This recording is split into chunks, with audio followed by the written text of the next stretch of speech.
Yes, sir.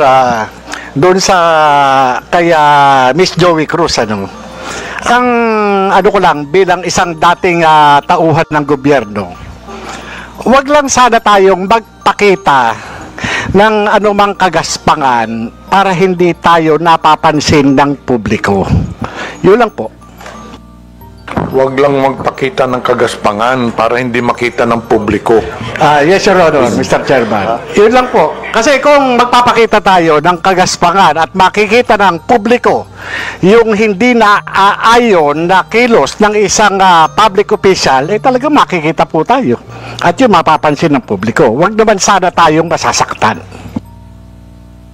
Sinong tinutukoy mo, Mr. Chair? Your Honor, yun pong mga gumagawa ng kagaspangan, yun po yun. Sino nga yung tinutukoy mo? Hindi ko po alam. Siguro po, maaaring kayo po, Your Honor, mawalang galang na po, nasa inyo po yun, kung sino po yung mapapatungkulan nun. Mr. Chair, ano ba yung kagaspangan na narinig mo? Sino nagsabi ng kagaspangan? Your Honor, ito po bilang isang dating tauhan ng gobyerno.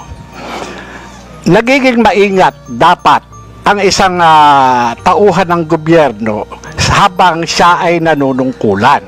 Katulad ng pagnanakaw, pag-aabuso sa tungkulin, pagmamalabis.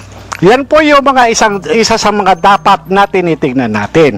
At kung tayo man ay tauhan ng gobyerno, dapat ginagampanan natin ng buong husay, buong giting, tulad ng mga alagad ng batas na handang ialay ang sarili niyang buhay